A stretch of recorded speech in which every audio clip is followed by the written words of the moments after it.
भगवान इस संसार में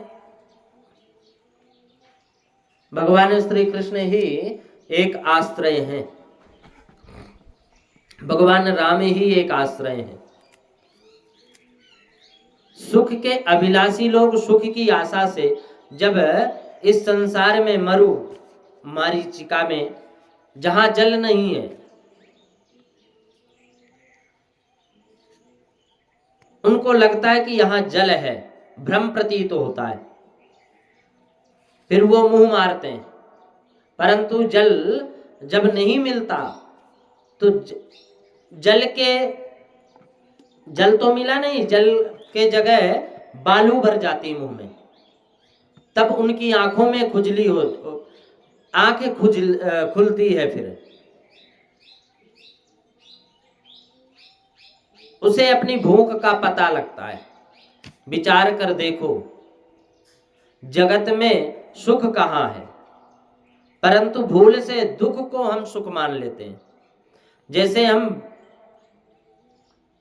बालू में, रेत में जल नहीं है, लेकिन हम जल ही देखते हैं कि यहाँ जल है।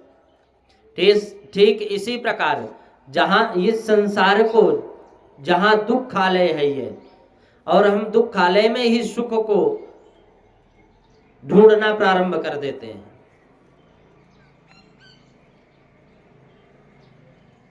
आपको परम सुखी मानकर प्रत्येक प्राणी इस दुख में भी अपने आप को परम सुखी मानकर सुख का अनुभव करता है। देख लो, तुम यहां जितने भी बैठे हो, अपने हृदय पर हाथ धर करके देख लो, क्या आपने दुख को सुख नहीं माना? मैं देखता हूं कि सभी इस दुख में सुख का अनुभव प्राप्त करते हैं, सुख समझना, सुख मान बैठे हैं, आनंद का अनुभव करते हैं। कितनी भारी भूल है जिन्होंने इस दुख को सुख माना है। वही है श्री कृष्ण प्रेम के पात्र, जिन्होंने इससे प्रेम किया है, भगवान के श्री चरणों में स्नेह किया है। वही इस दुख को दुख मानकर इससे छूटने का उपाय करते हैं, प्रयास करते हैं। भगवान श्री कृष्ण का प्रेम समस्त संसार के प्राणी मात्र के अंतराल में सदैव से है, और चराचर जगत के उदर स्थल में भगवान श्री कृष्ण का अमृत कलश विद्यमान है। प्रत्येक मानव में प्रेम की अजस्त्र धारा बह रही है, और भूल के कारण सभी दुखी हैं। अज्ञान का पर्दा पड़ा है। जिस प्रकार करोड़पति पिता का पुत्र विदित ना होने पर पैसे पैसे के लिए दर दर के ठोकरे खा रहा है और फिरता है, दरिद्रता का दुख भोगता है, उसी प्रकार भगवान श्री कृष्ण का अंश जीव इस मनुष्य इस जन्म से ही श्री कृष्ण के प्रेम संपत्ति रूप प्राप्त है, पर भूल के कारण दुखी है, अज्ञानता के कारण दुखी है। इस भूल को मिटाओ, सदा सदा के लिए सुखी हो जाओ। इस जगत के हाड़ मांस पर, पत्थरों पर, मल मूत्रों पर सर क्यों पटक रहे हो? उस यशोदा के लाला के, उस वंशीधर के, भगवान कन्हैया के उन आंखों को देखो। देखने की वस्तु तो वह है। तो मैं बता रहा था, सबके चराचर जगत के मानस में अमृत कलश विद्यमान है। हर प्राणी के, हर मनुष्य के, चराचर जगत में जितने भी मानस हैं, सबके पास है। अमृत कलश। इसके लिए उसे कोई साधन नहीं करना पड़ता। यदि बालक का हिलन डुलन ना हो तो चिंता हो जाती है। इसी प्रकार यदि उस अमृत कलश का, जो तुम्हारे श्री कृष्ण ही हैं, तुम्हें प्रतिक्षण अनुभव हो, प्रतिक्षण मात्र की विस्मृति में चिंता हो जाए, तब देखो क्या होता है।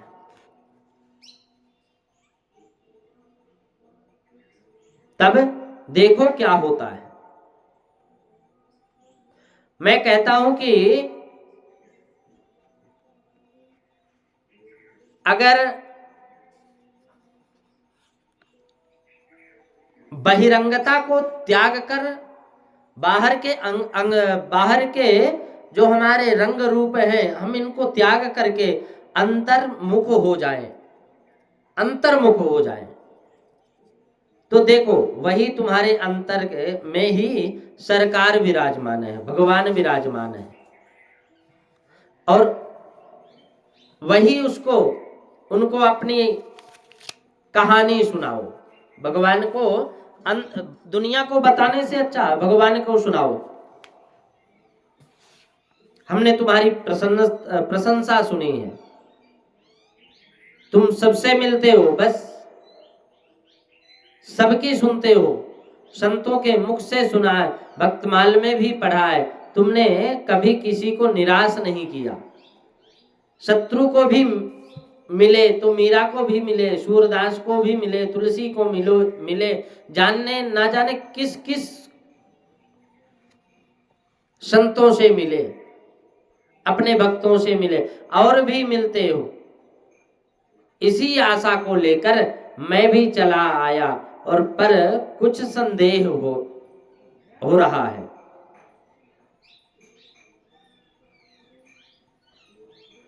क्योंकि संदेह क्यों हो रहा है? क्योंकि तुम हमसे अभी तक नहीं मिले। भक्त कहता है कि हमें अभी संदेह हो रहा है, क्योंकि हमें अभी मिले नहीं।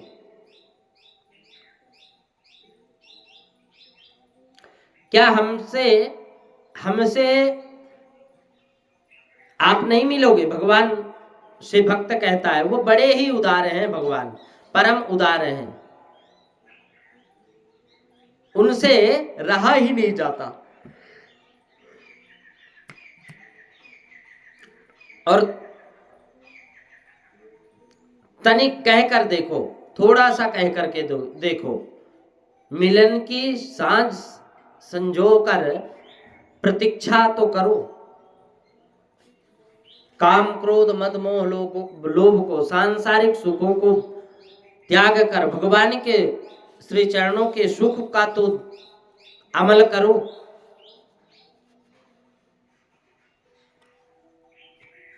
मानस में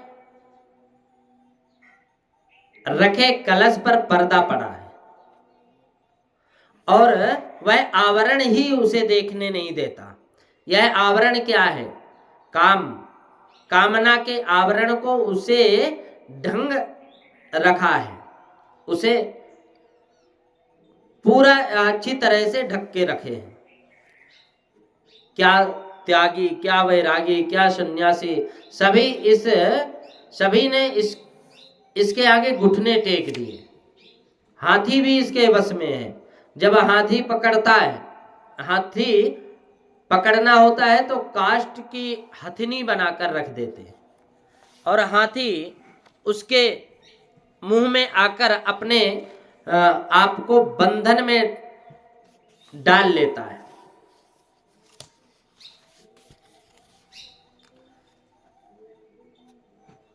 कितनी दयनीय दशा है।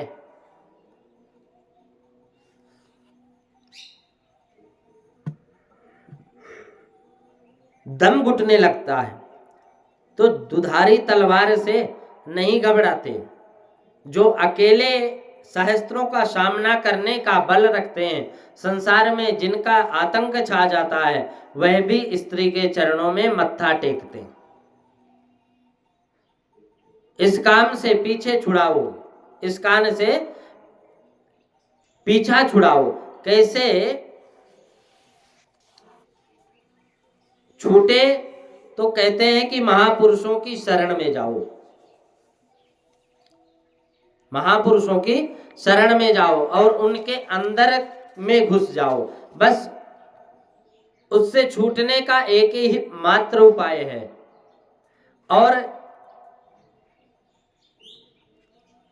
यदि डटे रहे तो काम बनेगा।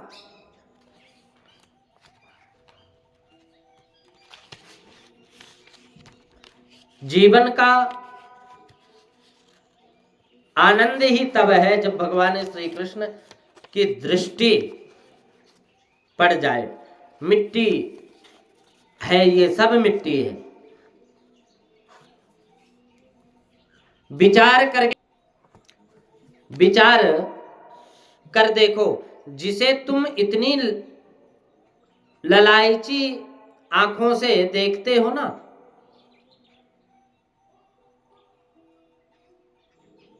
इतने प्रेम भरी आंखों से जब देखते हो,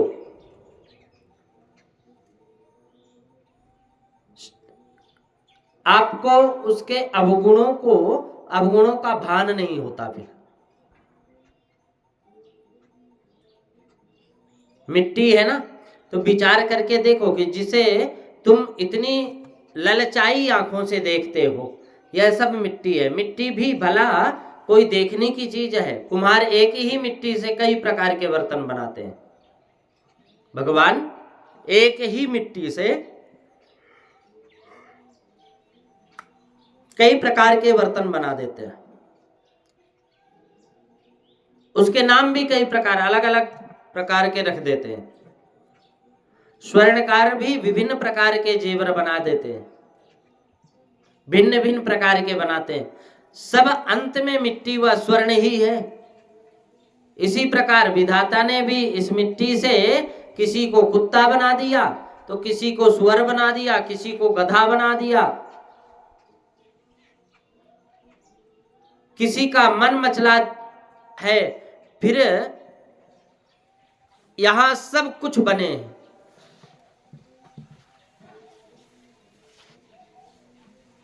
भगवान की माया है।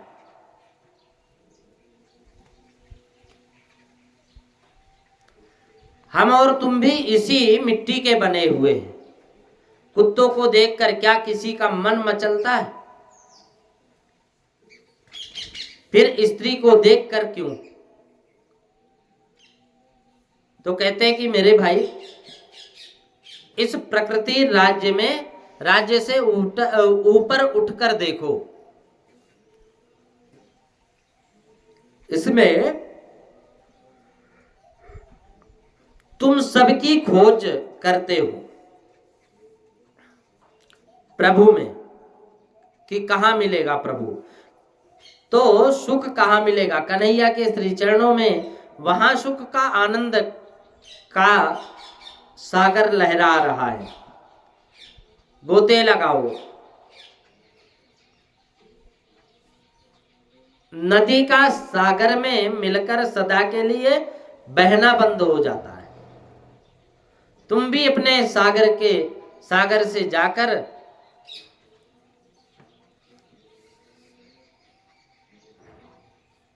और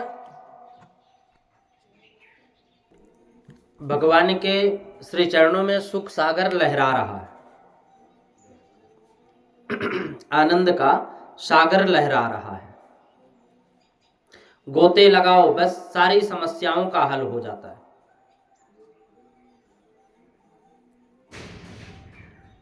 सब कुछ कहना बंद हो जाएगा, सांसारिक बातें सब कुछ कहना बंद हो जाएगा।